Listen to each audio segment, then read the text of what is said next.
You are watching an MLGA Network live broadcast. The only people for me are the mad ones. The world is filled with the boring and the barely conscious. The misery loves company. But we don't have to live this way. Jessica and I are here to talk to those the system rejects, to radicals and thought criminals. The ones who never yawn or say a commonplace thing, but push the boundaries of acceptable discourse. Those who stare reality in the face and dare it to be different. History isn't made by the timid, and fun is not had by the perpetually afraid. We are the mad ones. So let's get to it.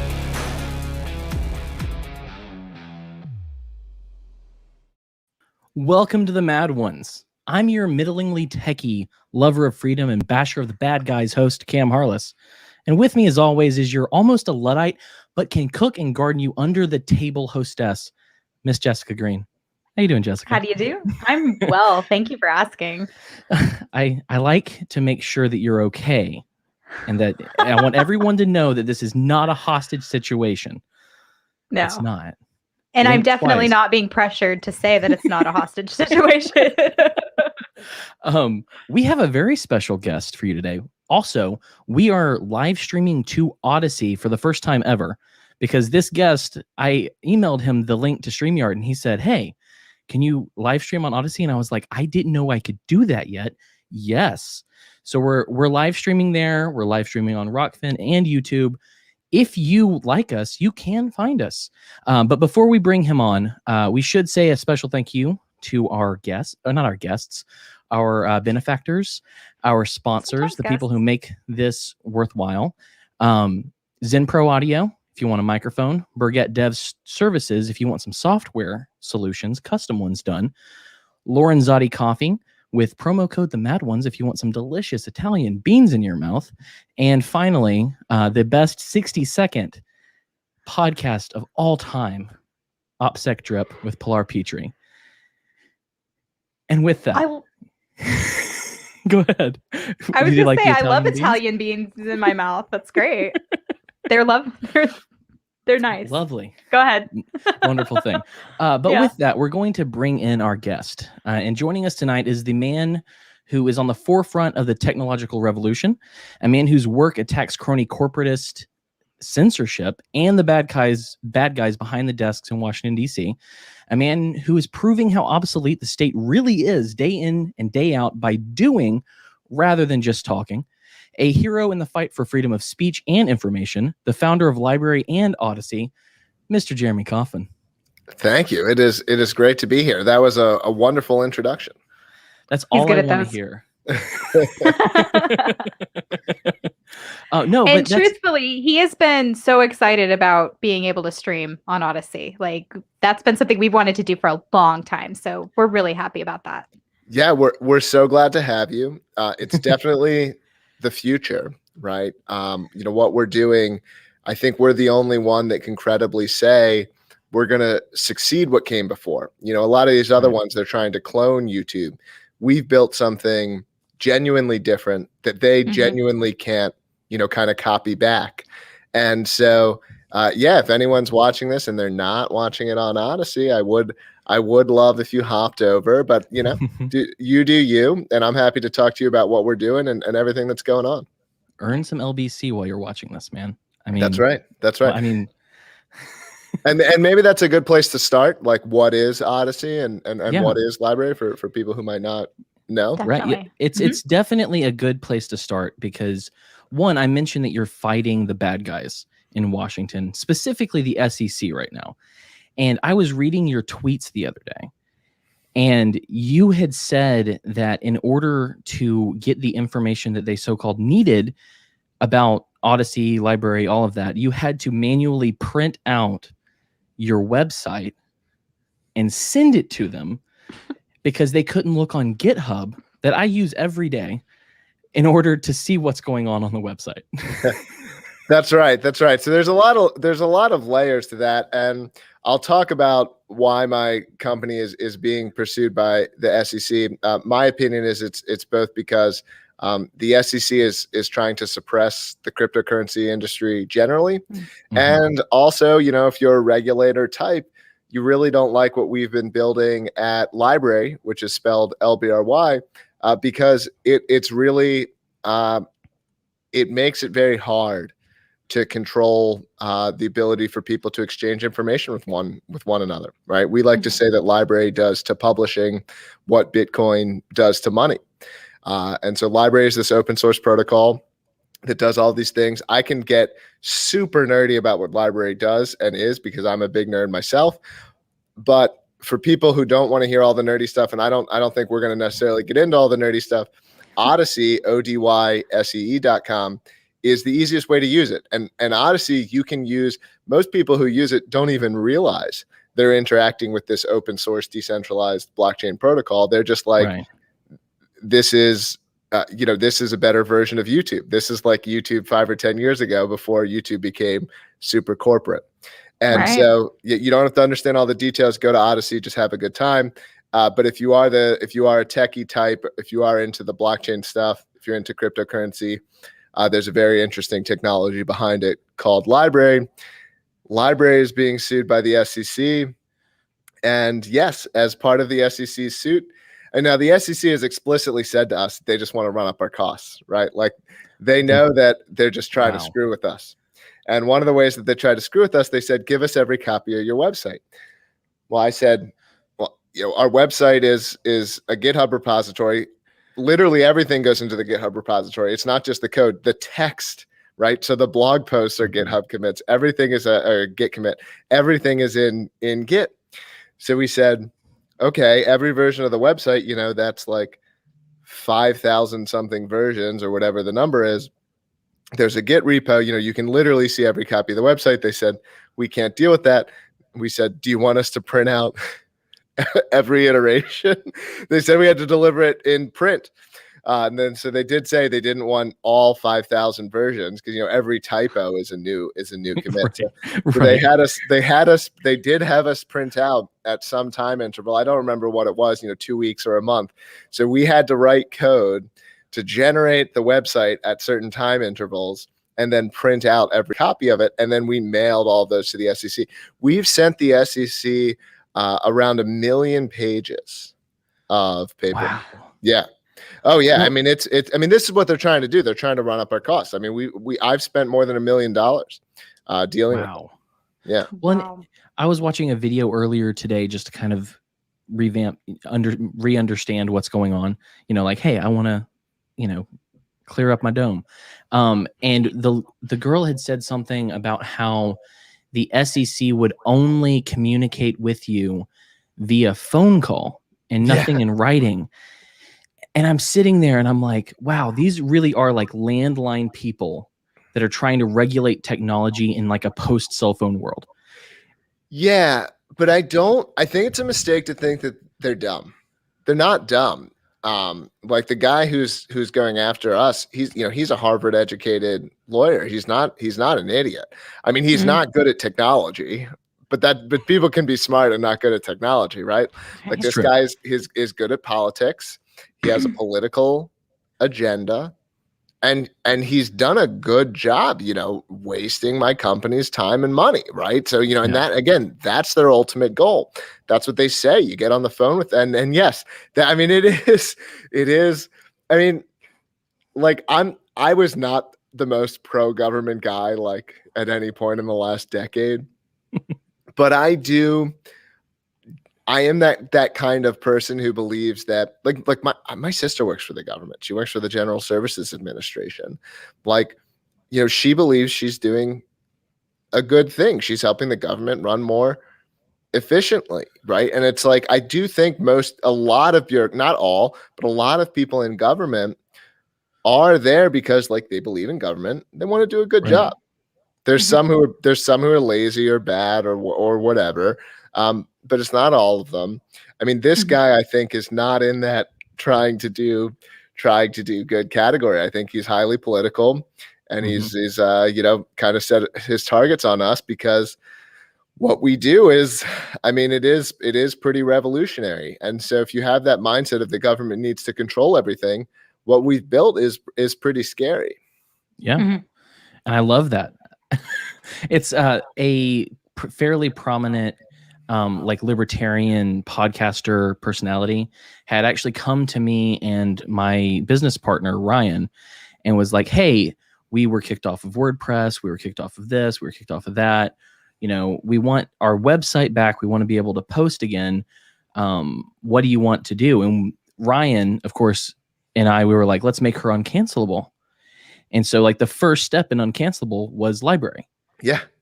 Yeah, we've canceled canceling.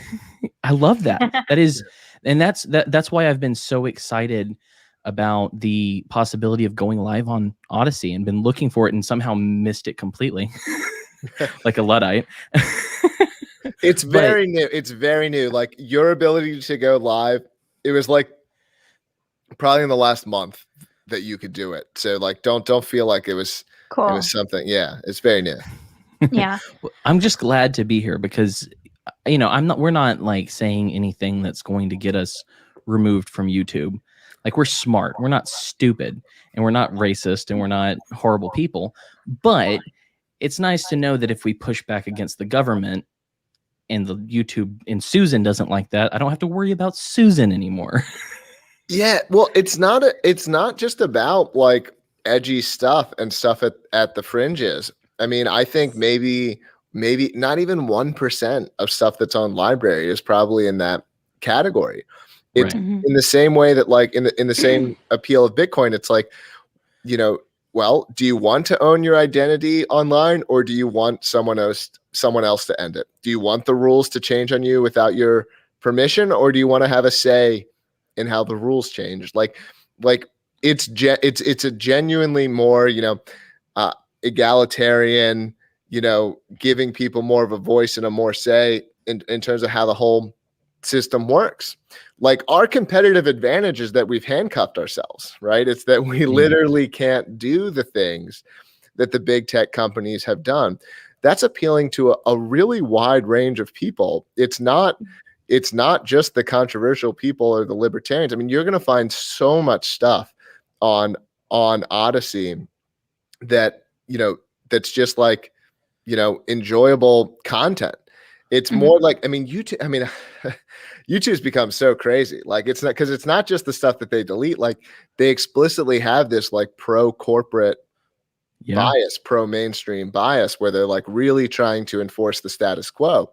And like, it's all kinds of people, right? It's everyone outside of that, like that corporate centrist, you know, kind of middle. You know, we have dedicated socialists and diehard communists and all kinds of people, and I'm all for it because I want everyone to be able to speak and exchange information. It's not like a particularly libertarian, you know, kind of thing. Yeah. So when I was trying to read up on what exactly the SEC's problem was with you guys, the nearest I could determine is that you do exactly what World of Warcraft does, where you have gold, you use money to buy gold in the game, and then the people using the game exchange the gold.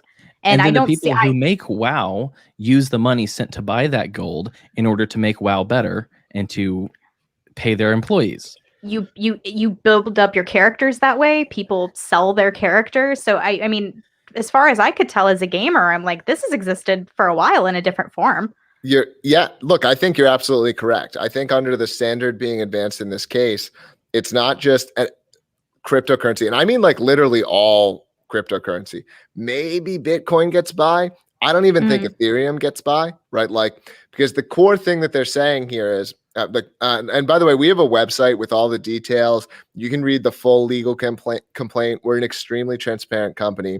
So help LBRY save crypto.com has all of it. There's video, there's text, there's a fact, there's, you know, all the information is on there. But they're basically saying if you hold some of this token or you're selling this thing while also improving it, that makes it a security. It doesn't matter if you can use it. It doesn't matter if you did an ICO. We didn't do an ICO. You don't have to commit fraud, right? They're not alleging fraud. They're saying because we owned the LBRY cryptocurrency and we improved the LBRY cryptocurrency, that made it security. And I think the standard that they're advancing in this case is so aggressive. It's beyond Ripple. It would include, I think what they're trying to do is set a precedent that would allow them to regulate everything, including Ethereum, right? Ethereum's building Ethereum 2.0. Ethereum 1.0 was not a, quote, finished product, right? Like that's what they're alleging, is that LBRY was not a finished product. You could use it. People could buy it. Right. The core properties were there. It's true. Over the last several years, we've continued to improve it. That's what you do. Every technology continues to improve. There's a great back and forth I went in and I was compelled to give testimony. And so I went in and gave testimony for about 8 or 9 hours. And, but there was a little bit of back and forth in there. And one of the things that came up, I was like, well, they're asking me these questions and, well, was LBRY done or not? And I was like, could you name a technology that doesn't continue to improve? And they couldn't name one, because every technology continues to improve. So so I really want to emphasize, like, this is not about LBRY. They're not trying to shut down the LBRY network, because that can't be done. They're not trying to take every individual's cryptocurrency, because again, that can't be done. What they're trying to do is damage me and my company, because what we're doing, I mean, we have one of the most used cryptocurrency protocols in the world. There are going to be 1 million people who use LBRY today, right? So they're trying to damage us. I don't think it's going to work. I mean, it'll work in the sense that they'll cost us some time and some money. They're not going to stop us from continuing to build. We're building faster than ever. LBRY is growing faster than ever.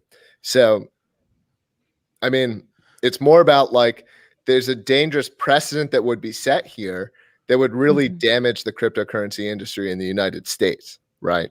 Because again, it's only a US thing.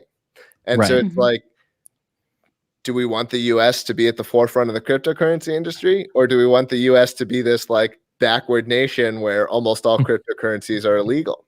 I mean, that's really what we're talking about. Yeah, someone had said that your only mistake was being an American company. How do you feel about that? Yeah, look, I get that comment from time to time. I think that's not true. The United States, like, I'm a US citizen, and under the law that they're advancing here, it's like I could maybe get around it if I, like, renounced my citizenship and was not a US citizen.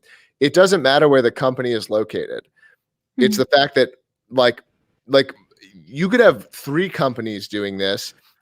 Like, I'm still here living in the US. I'm still someone who's working on and building this. I'm still I forget what the term is, but, like, it's something like key participant. That's not the actual legal phrase. I want to say it's like AC, active contributor. I don't know. The point is, we could have been incorporated somewhere else. I do think that would have, like, lowered where we were on the chopping block, because part of what's going on here, I also think, is that regulators are lazy, and we made it, like, easy because we're a very honest and transparent company. But they're going to go after everyone. Like, what we're doing is, like, if you have that regulator mindset, you're worried about it. I think that they would have come after us one way or another, whether we were in the US or not. Yeah. Well, one of the things that like I said, my business partner, he's actually starting a new company with his brother, and what he's using, I think it is very similar to how LBRY Coin works, which is it's the gas to the network rather than it's used rather than, if you catch what I mean. It's not just for trading. It's not just for money. It's used to run your entire site. It's the gas. I didn't to me, the cryptocurrency, like, I sometimes get myself in trouble because, like, a lot of people are really excited about the, like, financial side of it, but I came at this as a computer scientist. I like economics. There's probably a few subjects I know more about that I don't have a degree in, but, like, I didn't want to create new money. I didn't. Right. I liked blockchain as this idea. Blockchain is a really empowering technology, right? If you have this libertarian ethos, this egalitarian ethos of, like, you don't like corporate power, or you don't like state power, or whatever it is. You just don't like, you want things to be more locally controlled. Blockchain is really good at this. It's like one of the greatest innovations ever at providing this. Yeah. And a blockchain is fundamentally a database. That's kind of a boring thing to start talking about, but that is what it is. And you can do all kinds of things with a database. A database doesn't just have to keep track of money. It can keep track of all kinds of things. And that's how I ended up coming up with the idea for LBRY. Is it's like, well, what else could you do with this? Right? Bitcoin was a database that was keeping track of these financial accounts, but you can keep track of all kinds of things. You need to have that financial element, right? You can't remove the financialization, but you can do other things and then also have the financialization. And so we said, let's use a blockchain to maintain this register of digital content. Let's create publisher identities, and let's store like content metadata, and like, let's use a blockchain to do this. And I was so excited about that, because it meant that we can have this worldwide register of information that exists, right? That's literally why the company is called LBRY, is because, what if you think of prior to the internet, what's the largest collection of information? It's a library, right? Those were the largest ones. And so we called it LBRY because a blockchain can reproduce that. We can have a worldwide global registry of digital content that's not owned by anyone, that's not controlled by anyone, that everyone has local control and local say into how they interact with the system. And like, that was such a beautiful idea to me. I couldn't stop thinking about it, and I had to build it. Well, and like the Library of Alexandria, it can't be burnt down. And that's it's a beautiful concept. Yeah. Well, I'm like one of those people who's like annoyingly concerned about correctness, and so it's like, I can't even say that it's censorship proof, because it's like, well, you could destroy the internet, right? Like, you could destroy right. So it's like, it's very hard to destroy. It's going to be very, very hard to destroy LBRY. Like, I think it's the most censorship resistant way that we could ever publish. Like, I think it's better than BitTorrent, right? Or other kinds of technologies that are in this space. Yeah. I think that, platforms like YouTube, for example, have given way to the government in a lot of ways. And so they're used to this sort of like deference to them. And so anyone who's not deferring to them and saying, okay, I'll remove this because it upsets you, is going to receive their wrath, because automatically you're already saying, you're not saying you're doing something specific against the government, but you're not going to play their game or remove stories or, I hate to bring it up. I know Cam hates this topic, but for example, doctors who speak out against COVID. This is not somebody who's like edgy or political or anything like that. They just speak out against some of the political things about COVID, not COVID itself. I should be very specific about that. I just hate COVID talk. I know. Well, Cam may hate it, but I love it, because I think it's such a good example. And and in the case of YouTube, I think they go above and beyond. Like, they're not responding to like formal government complaints. They're like they've wedded themselves to the establishment in a way that's really weird. YouTube was deleting content that disagreed with the WHO. The WHO has contradicted themselves like 6 different times in the last 12 months. You have things like, and I have no strong opinions on all this stuff. Like, I try to be like very humble about what I know, but something that I do know is that like, we have to be able to debate things to find the truth. And so like, to be deleting content, it's like, oh, lab leak is a conspiracy theory. And it was a conspiracy theory for like 9 months. And now it's an accepted theory because, I don't know, the corporate press has finally covered it, so for months. I mean, you're talking about like super mainstream stuff. We had medical doctors getting deleted from YouTube. For the libertarians, Tom Woods, Ron Paul were getting blocked and deleted by YouTube. I mean, like the President Trump's medical advisor, like, he was appointed by the president as a medical advisor to COVID. He's a licensed medical doctor. He's a doctor at Stanford. Like, you can't get more credentialed than this. Like, how does YouTube think that they know better?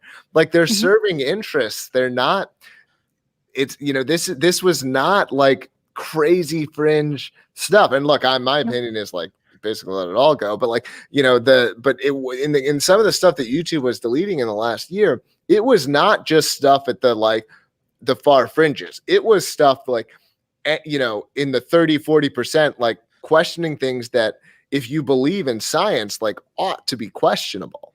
Right. Right. Well, it's like today, I don't know if you saw it. There was a tweet that went around that some corporate press outlet, I can never remember which one it is because I don't fuck these people. All the same shit. But they had said something about how this had been a trial run for how they can deal with things in the future. And like I see that and I'm like, oh, you mean all of this stuff that we were saying a year ago that we were talking about saying, oh, this feels like a stress test. This feels like how far they can go, what they can do to mitigate illness. Last year's conspiracy theory becomes this year's truth. Yeah. But you weren't allowed to talk about it. Last year, if you had said something along the lines of, oh, they're going to require vaccine passports, you would have been considered a conspiracy theorist and probably removed if you had made a video about it. But now it's something they're seriously talking about in government. So, you know, it's not a conspiracy theory. I mean, it's a theory that people were conspiring, which they do and get caught doing all the time. So are you not free to theorize about conspiracies, which do occur? Like, why is that term so fraught when it in fact is the truth?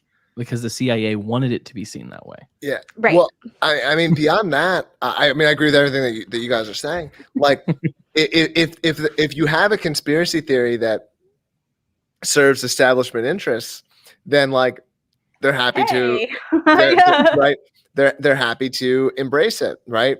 Like you could look at there are certain economic beliefs that some people hold, like no economists hold them. They're extremely fringe in terms of the trusted experts, right? So if the standard of conspiracy theory is like the people who study the thing that you're talking about, they all say that it's false, right? Well, you can advance conspiracy theories in economics. You can go completely crazy. I would argue that there are certain beliefs around certain social beliefs, you know, that where we have politicians advancing conspiracy theories in terms of the causes of certain social behaviors and social things, in the sense that like none of the evidence supports this. You know, it's really, you know, the experts don't believe it, right? It's popular, and so they believe it, right? Like really, it's strange to me what's ended up getting labeled as a conspiracy theory, and what hasn't, and it really to me shows the amount of control that a certain group of people have, you know, sort of over narrative or discourse or Let's how call these them the things cathedral. Yeah, well, yeah. to the point where they physically go in and change definitions on the Merriam-Webster website has been caught several times, because you can this is archived on the internet. So you can see where in 2019, 2020, they physically changed some of the definitions that are in the dictionary. You want to talk about narrative control? You're literally changing the dictionary to suit your political interests. It's no, there was one, they did it in the same day. It was something related to, gosh, I'm gonna get it wrong. It was something related to some term for homosexuals, whether it was like, yes. Do you know this one? Yeah, I remember it. I can't tell you what the word is. Yeah.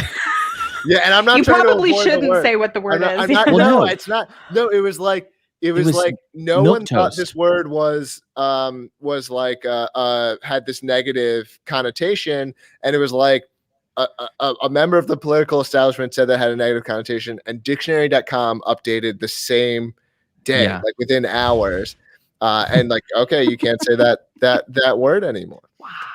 I remember that happening, but honestly, the word that they objected to was so milquetoast and boring, and like not something you would ever think is that I've forgotten what it was. Me too. Yeah. One of the things that I applaud you for, and I think is very fascinating, is for those out there that watch this that are anarchists or libertarians or however they want to define themselves.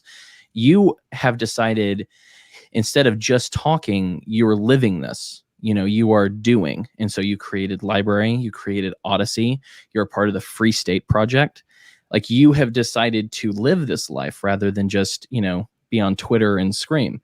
So I appreciate that level of commitment to you doing what you believe. I feel like I don't know enough about the Free State Project from someone who lives there and isn't a Keeniac. So would you be willing to talk about that a little bit? Yeah. Also mention what a Keeniac is, because I don't know. I'll let Cam give a definition. I'm not going to give that. Okay, so I don't know a lot about the Keeniacs, but within New Hampshire, where the Free State Project happens, there's a town called Keene, and there were a particular set of very radical anarchists that lived in that town that would cause a lot of trouble because one thing or another, like they like, I can't give you specifics, but let's say they didn't like nudity laws, and so they'd stand on their back porch naked. It was that kind of person. That's my kind of folks right there. I believe, and you can correct me if I'm wrong, Jeremy, but I believe before he went completely fucking insane, Cantwell was a Keeniac.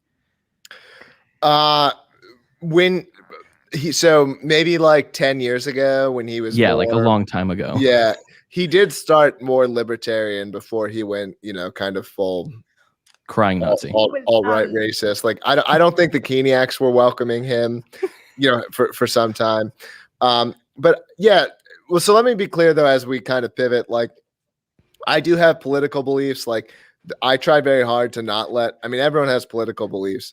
I try very hard, like not to let them kind of bleed into the company. Like there is a sense like, so like there's a free speech and like personal choice aspect of the technology that we've built, but that doesn't mean that the technology or what we've built is like for libertarians. Like to me, it's for everyone who wants to make choices for themselves.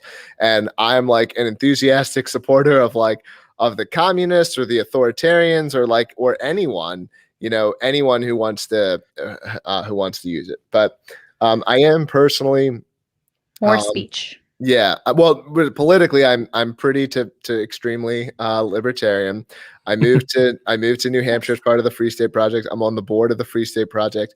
I think it's the best chance for actually achieving liberty. I can talk about why, both from like a theoretical perspective and from like a pragmatic perspective, in the sense of some of the stuff that's been going on here is really incredible. I guess I could start by talking about, so I have this debate at PorkFest, which is this libertarian festival in New Hampshire. It's taking place next month. I'm debating Angela McArdle, who I think is decently likely to be the next chair of the Libertarian Party, because she's the Mises Caucus favorite, and the Mises Caucus seems to be doing pretty well. And I'm a Mises Caucus supporter, I would say. Yeah. But I'm not, like, I don't think there's a path to libertarianism in the United States. I think it's a mistake to pursue it. I actually think it's kind of rude to pursue it, which is something that I think would upset a lot of libertarians, because libertarians, like everyone, want to believe that their beliefs are somehow correct. I don't really believe that. I believe that people have different moral preferences. And I believe that libertarians, myself among them, like I share the libertarians' moral preferences, but I don't think our moral preferences are somehow absolutely correct. I think they're more akin to something like ice cream flavors, like right? Like we like strawberry. We're kind of the weird ones, right? Like everyone else likes vanilla or chocolate. We like strawberry. There's nothing wrong with liking strawberry. You shouldn't be shamed for liking strawberry. You're not a criminal that deserves investigation from the CIA for liking strawberry. But you have some preferences that a lot of other people don't have. And the ceiling for how many people in the population are going to have these preferences is, like, truthfully, like it's certainly under 20. It wouldn't surprise me if it was only 5 or 10%, right? Yeah. And it's like, that's fine. Like, I'm fine. Like, fine. Yeah. But a lot of libertarians want to believe that they have this like absolute correctness to their moral arguments, and like everyone should see things the way that they see things. That's not really my style. I kind of came to realize that libertarianism appeals to me personally. I think it's correct. It doesn't appeal to other people, but we still deserve the right to live the way that we want to live. It's a huge Yeah. world. You know, there's 7 billion people on Earth. I don't know how many square miles it is, but it's a bunch of them, It's a you ton. know? And so like, okay, if there are millions of people, and there are millions, tens of millions, maybe hundreds of millions if you're talking about globally, who believe what we believe. Mhm. Why can't we have a space that works according to our rules? Why do we have to Yeah. be dominated by, you know, extremely coercive governments across the entire globe? And you Right. know, and so to me, and by the way, if you present it this way, it's also something that like even people who disagree with you strongly respect, right? Because it's like if you're a libertarian and you're arguing with someone, you're like, oh, you know, the police shouldn't exist, or the fire department shouldn't exist, or welfare shouldn't exist, or whatever it is. People feel like you're trying to take something away from them that they believe in. But Right. if you go to this person, you say, well, this is my belief. I want to live in a world that works this way. I'm not trying to like take away yours, you know, like I Yeah. just want to live this way for myself. Almost everyone's cool with it, you know? Mhm. And so that's part of why I really like the Free State Except for the Project. federal government. Yeah, well, sure. But even the federal government, like, dude, they couldn't shut down an anarchist like 2-block camp in Seattle. Like, there's no appetite for the federal government to like to really It's go. true. Yeah, there's not. And by the way, libertarians, you got to be like, these guys are doing a better job than us because like they're doing That's what I thought. That's what I thought, because I saw all that stuff happening, and I'm like, how do they have the balls that a lot of the anarchists that I know don't have? Like, what why are we That's not what this? I said. The ghetto can throw a boog better than anybody. Yeah, well, look, the Free State Project is kind of the movement for libertarians with balls, and we're like kind of taking over the state. Like some of this, and you can follow the Free State Project, Free State NH on Twitter has a bunch of the info. Like, Okay. basically half the Republican Party is something like Ron Paul libertarians. Maybe not all the way Ron Paul, but like pretty close. Like, basically, and so the Republicans control the entire state government in New Hampshire. New Hampshire did vote Democrat federally, but the state is entirely controlled by Republicans. Free staters, which are the libertarian free staters, are libertarians in New Hampshire, and we encourage more to move here. So if you're a libertarian and you move to New Hampshire, you're a free stater.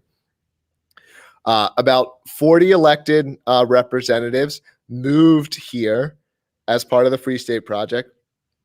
About another 60 plus are libertarians and already lived here. Mhm. And you know, we have more control of the government than we ever have, and it's only accelerating.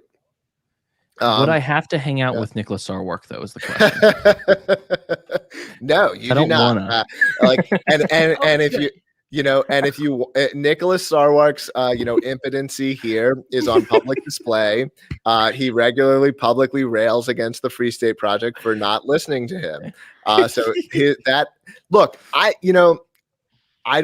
disagree with Nick on a lot of things. I think Nick is kind of a slimy person, honestly. But No one disagrees with you. No one disagrees with you. Here's what I don't think he's actually a Fed. I do think he's actually a libertarian. I think he places just way too much weight on this like identity politics stuff, and it colors his entire view of the world. But we're trying to be welcoming to all libertarians. So like even the blue pilled ones are you know, we're happy to have you. I'm not in that camp, right? So I'm probably not the best recruiter for you, but like we're trying to be inclusive to all the libertarians. And the point is like we're actually winning, and not only are we winning, like the power of community is really huge. Like, you know, it's like COVID happened, but we have a network of 10,000 libertarians who are, you know, behave the way that libertarians behave. And so I don't know. I think it's really special. I think if you're even remotely curious, you should visit and come and check it out, because I think it's a way that libertarianism can actually win. If we physically concentrate ourselves, I think we can actually win. there's a practicality to what you're talking about with the COVID thing, and there just being people not willing to participate in it, because there were definitely like lockdown measures in Georgia that the population simply ignored. Like the stores and the people, we just didn't do it. And so it's not as though you can come and arrest all of us. So there is like a practicality to gathering enough people who feel that way into one place. And I'm grateful that I live in the country out in Georgia where that was the case. But that's what I think is interesting about the Free State. Though I worry that we're sort of gathering ourselves into a single area where we can be fought easily. But then I see. But I think that's I don't think that's gonna happen. I Okay. don't think. Also we're very good fighters. But like I We just like think guns. yeah, we do. We do like guns. We lose a lot of them because we like boating so much. But Voting. there's I just think like and social media compounds this. Like for a government to come in and crush people who are behaving peacefully, I think it's really hard in the sort of like modern era where everything can be recorded and everyone has a Right. cell phone and this kind of thing. Like, because it'd be one thing if we were trying to subvert other people, the way that other people wanted to live, right? Like, so, but we're not trying to do that, right? Like we're trying to take over the smallest area that the Constitution and the current structure of the federal government allows. Like truthfully, even if it ever came to like some kind of thing, like okay, give us less space, give us like some small number of square miles, like we don't need that much space to build a libertarian society. That's a position of nuance that I haven't heard from a lot of libertarian-minded people, that most of them say, well, we want to end authoritarianism, period. And then you have said, I'm not trying to take away your desire to live under an authoritarian government. I just want my own space not to. And I think that that's more of a winning tactic because it doesn't threaten the blue-pilled, as we say, the blue-pilled person that you're talking to, saying, I'm going to unmake the post office and the military and everything that you've come to like associate with yourself personally in this we are the government, we are the state mentality that Americans have. So you're saying, hey, I'm not trying to unmake what you are as a person. I'm just trying to do my own separate thing. I think that's a winning tactic. I like that a lot. Yeah, I also think, I think a lot of libertarians get this wrong. They think that other people are like them.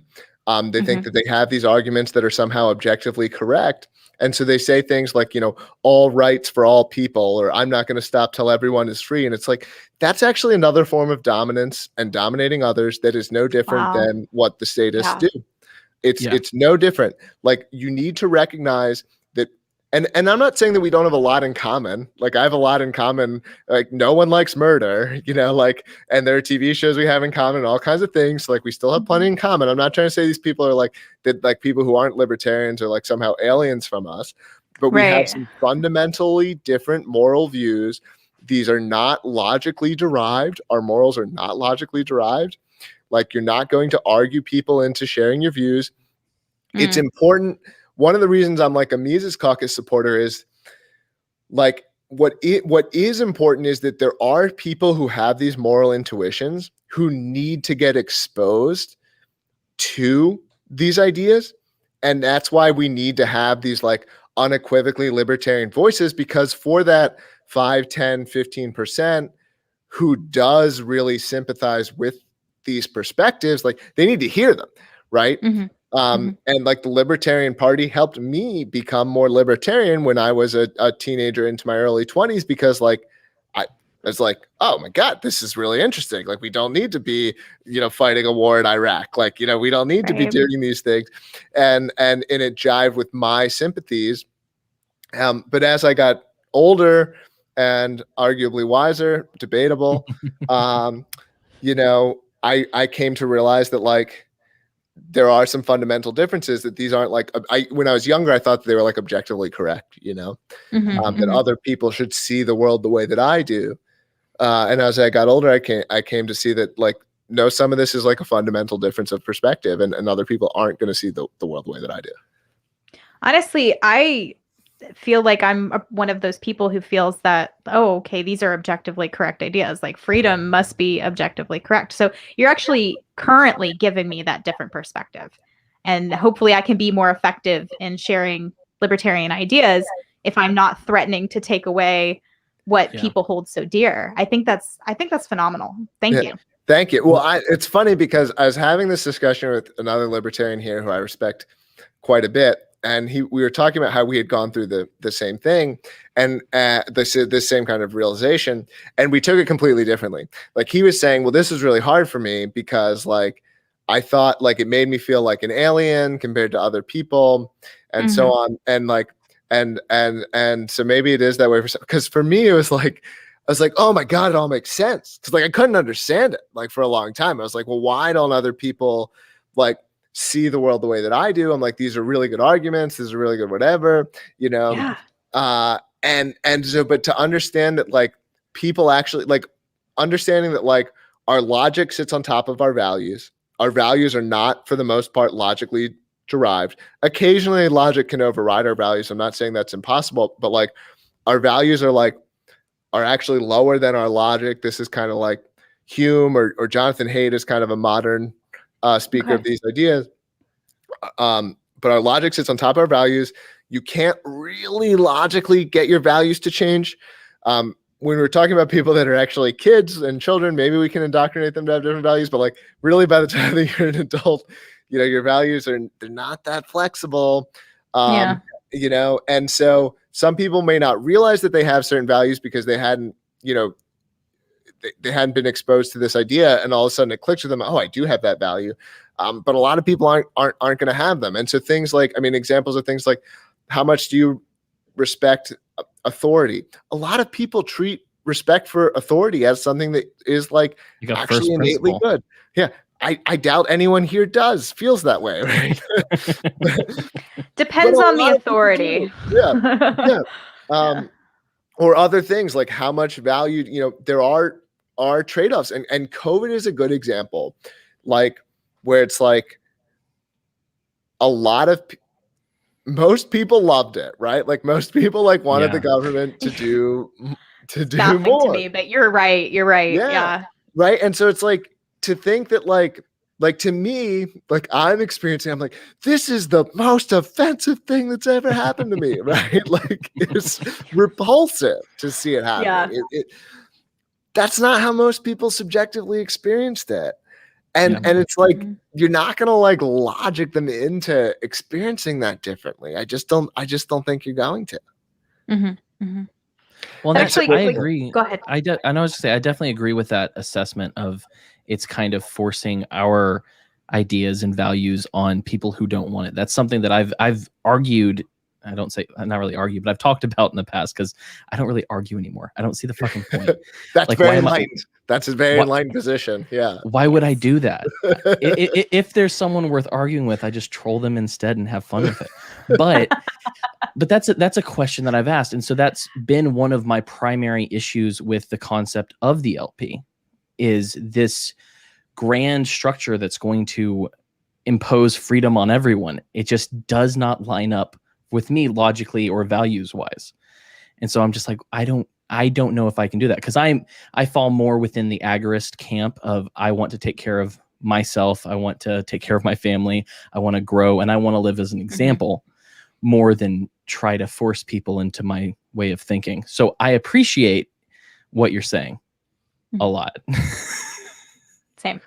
No one else has said that around me, and I'm like, am I crazy?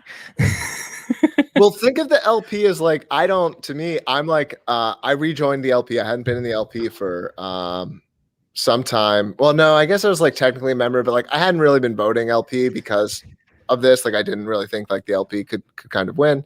I think that the reason that even though I liked them more, like I always like the Liberty. I'm not saying like I like the Republic. It's just like you're not going to win, you know. Right. But let's be honest though, for a second here. Donald Trump was more likable as a person than Bill Weld.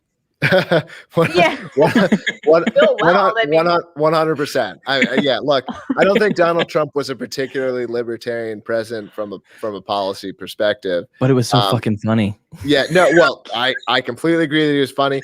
And I think I got this argument, I think, from Tho Bishop.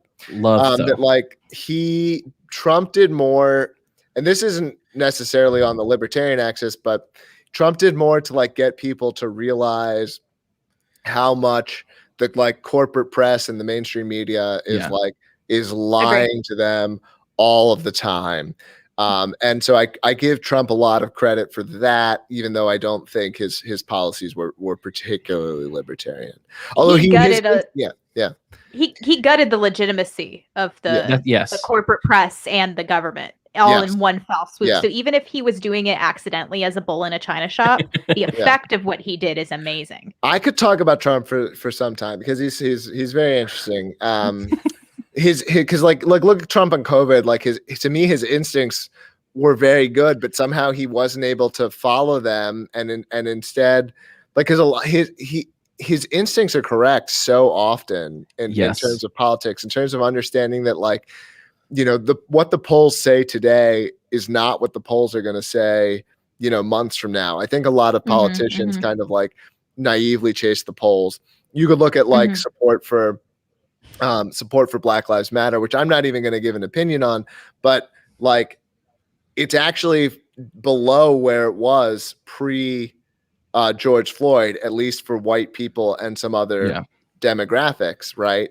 And so it's like to go against it, and it spiked up like plus 25% in the event, and sort of when the event happened, and then it just decayed all the way down to below where it started from. And a lot, and so if you're a politician who just chases the polls, you're going to see, well, everyone likes it, you know, so I've got to support it. And so I think, and like, yeah, he has interesting instincts in that regard. Well, and I think that if you look at his floundering, flip-flopping views on war, you can tell that he has good instincts, and he starts with the good idea. But you can also tell that whoever talked to that dude last is what he says out loud. Yeah. Yeah. And it was like, just don't listen to these people. Yeah. Just, why is Bill Kristol anywhere near you? Or what's his name? The mustache guy, John Bolton. What the fuck? Yeah. What? Why? Right. How did he call him War Stash? That's a great example. Yeah. But I would get excited when he would talk to Rand Paul, because when he talked to Rand, like, good things would happen. And so every time I saw that dude walking around the White House, I was like, yes, go talk to Trump. But maybe we won't blow up Iran. He destroyed Rand Paul. It's one of the, like, I'm not like, I don't even watch the debates, but I've seen that clip of him. Like, I forget what it was. It was something about like something about how ugly he was or something. And like he has this like base level ability to kind of like manipulate or influence things that I think was kind of unparalleled. Well, school bullies tend to be people that are, I don't know about you guys' experience, but the school bully was hilarious. And the reason that they got away with so much of what they did was because it was funny. And Trump just had that. He could be a bully, but it was hilarious. And you were kind of like, yeah, well, that guy is fat. What are you going to do? You know, like, you kind of agreed with him. Like, it wasn't nice. You weren't supposed to say that out loud, but you know. Well, that's why there's that meme now. When Biden does something horrible, everyone's like, well, at least there aren't any mean tweets. Yeah. But his tweets make me far more angry than a mean tweet ever could, because Biden's doing all that love and unity shit. And I'm like, I don't want that with you. I want you to leave me alone. We are not the same. We're not on the same team. Go take that somewhere else. Right. Or the carrot and stick. I've mentioned this more than once, but did you notice when the vaccine passport concept was being talked about a couple of weeks ago, they kept talking about using it as a carrot and a stick to get people to do what they wanted? Yes. Oh, yeah. I've heard that several times.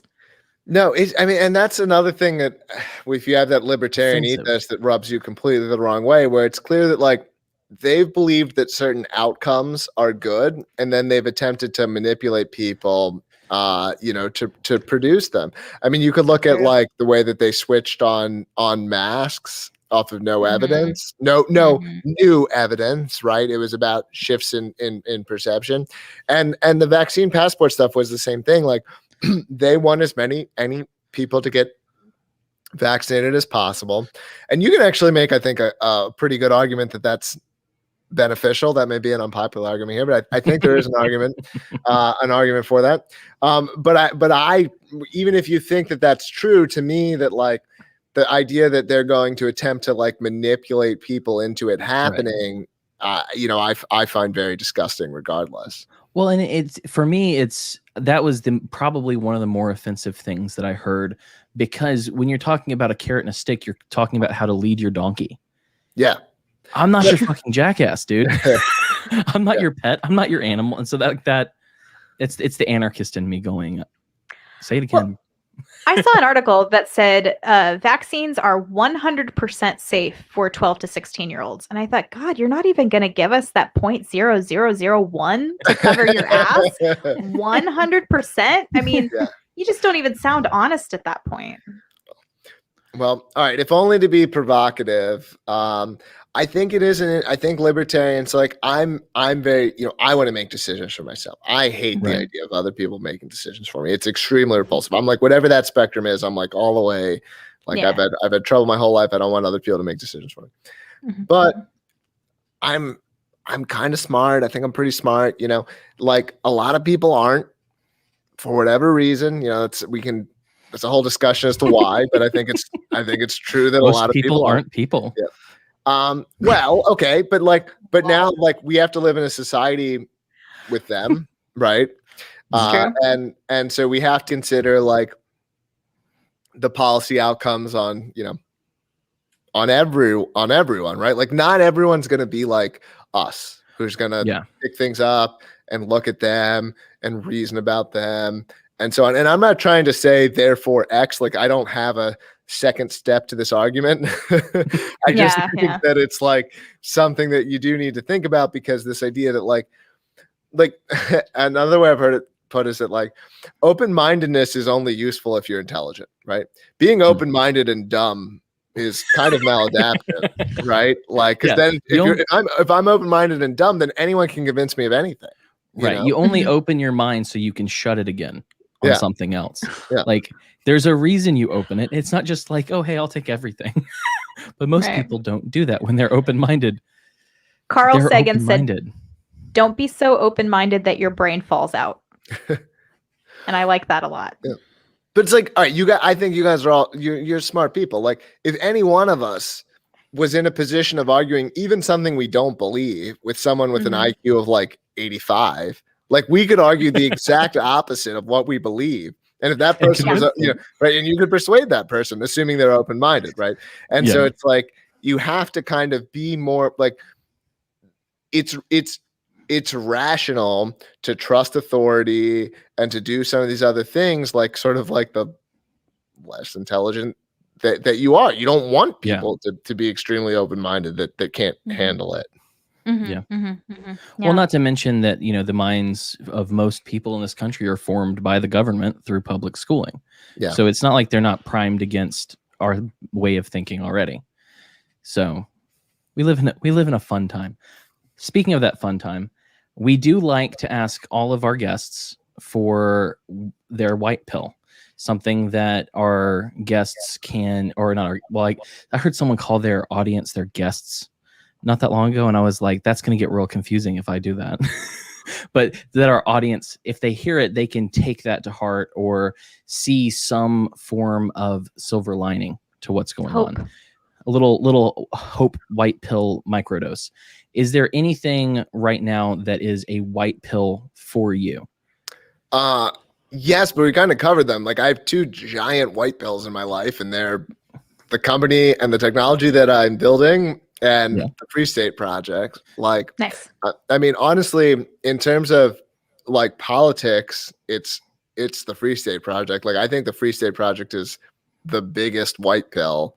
Like, it's actually, it's not like, I didn't even appreciate this before I moved here. And so it's difficult to explain, like, cause I moved here, I was like, this makes logical sense. And this has some of the it'll play out the way that like other, early type, startups or cultural scenes played out, and it's going to accelerate. And I was like, I want to be in on this. Mhm. So it wasn't like a particularly emotional decision, at least I don't think it was. But after moving here, it's like there was this like weight or pressure on me that I didn't even realize, that I couldn't even like articulate, of like Yeah. needing to hide certain things or like not be my full self. And I mean, now it's like I'm surrounded by libertarians. I can see libertarians all the time. I bump into them onto the street. I go to the grocery store and I run into one, or I see the sticker in the parking lot, even if I don't end up seeing them. It's and it feels like, oh, I can just be me. I can just like I can just be my full self, because I think that It's wonderful. libertarians, you have to hide who you are at least a little bit in a lot of contexts. And like I came from a very, basically like progressive left, like technocratic progressive left, so not like socialist progressive left, but like Right. that's the kind of culture that I was embedded within before I moved here. And it feels really good to be embedded within that. I mean, so like you can get into all this like policy stuff about how we're winning and we're the only state that's cutting taxes and all this shit or whatever, but just like to I don't know. I'm not putting it into words very well, but it feels really good. Yeah. You have some personal freedom that you never felt before. Yeah.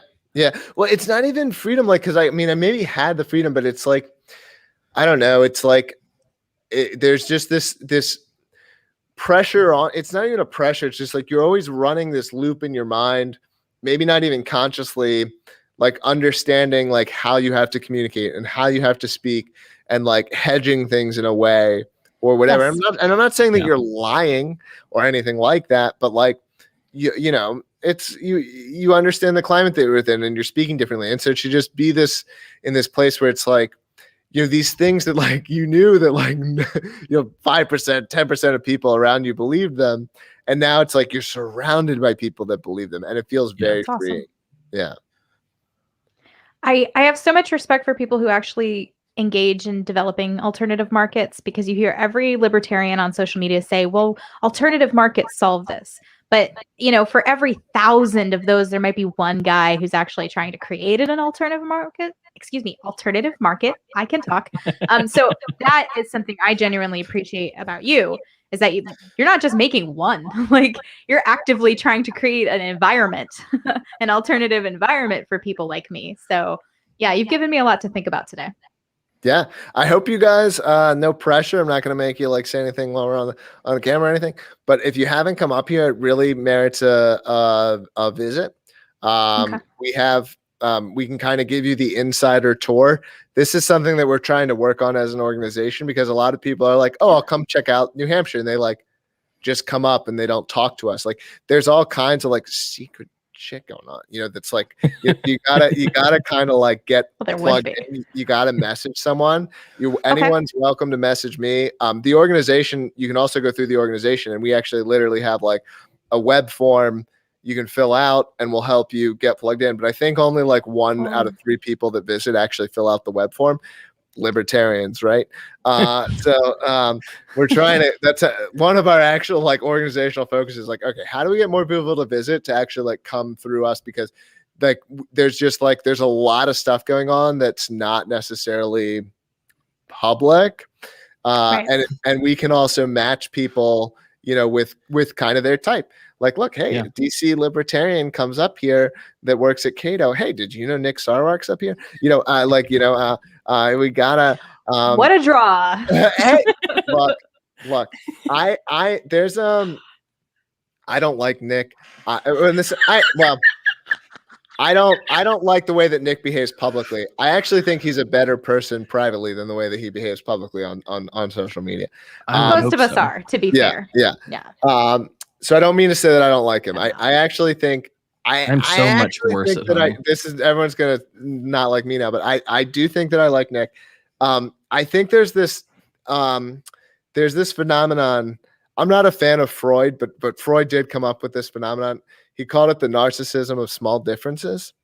And it's this idea that like all of the most like violent and visceral conflicts, they're from like cultures that are right next to one another, right? They're from people who are like adjacent. And it's because, you know, so like this rejection of Nick, it's because libertarians, I'm not like him. I don't want to be seen like him. The truth is, Nick is closer to you than like 90% of people.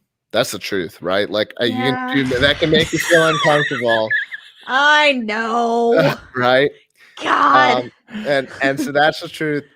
And so I reply to him on Twitter, so I'm like not trying to say like I'm above any of this. In fact, one of my favorite things to do is whenever I see these people who post just the dumbest shit, like I'll just like reply with a poll, you know, like Nick. I saw that.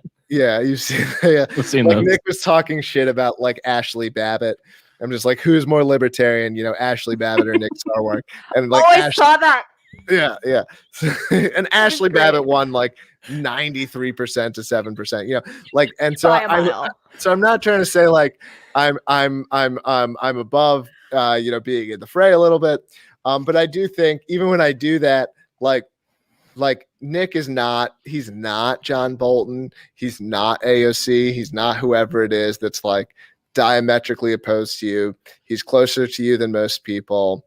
Yeah. And so while a lot of what he says, but like, I think is stupid, I think that it's still true that he's close to you. And so I think that you know, there's not that many libertarians, and we should try to be oriented outwards. Now it's tough when you're someone like Nick. He spends so much of his time sniping at what I would regard as the good libertarians. Well, it's like, are you supposed to ignore that? I don't know. But I would, you know, I don't know. That's my comment. Yeah, I mean, ethically, I agree with what you're saying, but in the moment, it's very difficult. Just gotta like, do your best. Just do your best, y'all. I think based on things like attitude and what's the word? Just how I am as a personality, I would probably be more comfortable hanging out with an anarcho-communist than Nick Sarwark, though. For sure. Oh, for sure. Yeah, well, it's the red pill, blue pill thing, right? In the sense that, like, like Nick Sarwark might technically be closer than Glenn Greenwald in policy prescriptions, but I'd still rather hang out with Glenn Greenwald because, like, absolutely, he has a much better, you know, understanding of what's actually going on. Yeah, I think something that also goes on with someone Justin Amash, who I think is way better than Nick. I'm not trying to say he's bad or something, but it's got to be really hard, right? So first of all, you're a politician, which means that you like people liking you, right? It's tough to end up being a politician without liking being liked.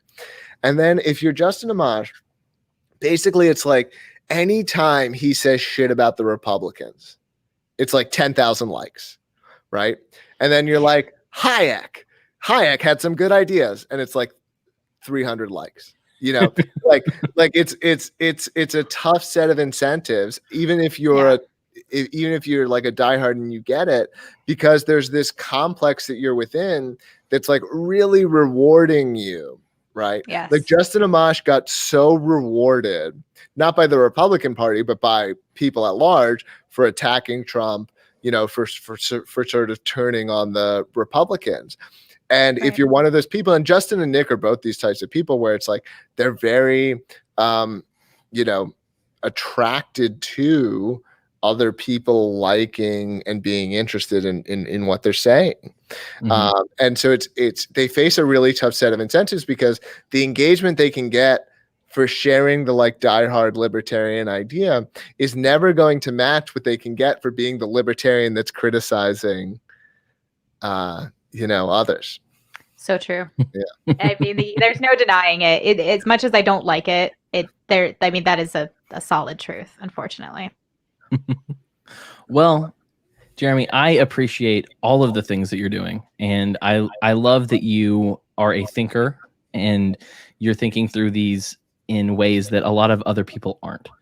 And so I appreciate you coming on the show. I appreciate you fighting the SEC and the federal government. I love anyone who does that. It's like one of my favorite things. Love LBRY. I love the uncancelable nature of it. I love.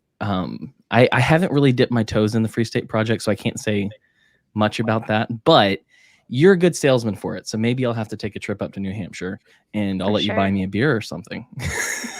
Several, yeah. I mean it both. It's gonna take several. You guys, anyone listening, I'm very available. And if you're interested in checking out New Hampshire, I will personally help you and personally get you plugged in. You can certainly go through the organization. They'll do a good job too. And I'm a part of the organization. I'm on the board. But if you're listening to me and you say, I like that guy, send me, you can DM me, you can email me. It's all very public and I'm happy to help you. Awesome. Well, and right now, like I said, you are fighting against the federal government. So if people want to help you in LBRY, they can go to helplbrysavecrypto.com. That's help LBRY savecrypto.com. They can sign the petition and help you out. If they haven't looked at LBRY or Odysee, which we're streaming on, like I said, for the first time ever tonight, go to You can go to Odysee. That's the wrong button. You can go to Odysee.com and check out the YouTube Destroyer. If you want to see the bare bones, if you want to see how he has put this together, you can go to LBRY.com, or if you want to be a lot of help, you can download the LBRY app and use that on your computer so that you can help speed up the network and make the thing run better. So on it. Do that. Download some blockchains, people. Help out. And if you want to follow him on Twitter, it's pretty simple, at Jeremy Kauffman. He does great polls. We've gone over this. So let me ask you, before we get out of here, is there anything else you want to tell people about, or have we covered it? No, I think we covered it. I'll say, because that was a really long list, if you're listening at this point, you better go to Odysee.com and create an account. It takes like a minute and you won't regret it. So and subscribe to our channel. Yes. because I work my ass off to make this stuff look good. So with that, like I said, thank you for coming on. And then if you want to go, you can, or if you want to sit through me reading all of the things that are coming up in the future, you can. Let's do that now. So with that, we next week, or not next week, because we're doing 2 this week. Wednesday, your boy Dent from Zen Pro Audio, aka at Dent in the World on Twitter, will be joining us. He's a good friend, good person. You should join us. Next Wednesday, after that, Natalie Danilician will be joining us, the person who converted Rob Schneider to Liberty, which is a pretty big get compared to other people who've brought other people to Liberty. And then following that, Mr. Mike Meharry from the 10th Amendment Center, a good friend. He also does a show called Godarchy. If you're a Christian and you're not listening to that, you're a nerd. Do it. I am a nerd. Do that, nerd. I'm going to do it. And then finally, adding to the list, right after Mike, we have Miss Maddie from Voluntary Vixen joining us for episode 99. And then I'll have next week. Oh, I better have something to tell you about our 100th episode. I think I have like 4 days to really set that in stone. So watch out. It's going to be good, I hope. But beyond that, I'm on Twitter at Cam Harless. Jessica's at SoupCanarchist. All of our links are in the description. So go down there, get a shirt, buy some coffee at lorenzati.coffee using the promo code TheMadOnes. Subscribe on Odysee, YouTube, iTunes, everywhere. Just do it. Give us the power we need to do more good stuff and hang out with good people and bring you along with us. With that is our condensed version of the list tonight. We didn't ask him what his favorite horror movie was. Shit. I know. Damn it. Missed opportunity. I'm gonna have to tweet at him. Tweet at him because we forgot. I'll do that. We'll mention it. Remind me to mention that with Dent next week, because I'll find Yes. out and then we'll mention it. But beyond that, we are done. So I love you, dear audience. And as always, be the glitch that you want to see in the Matrix.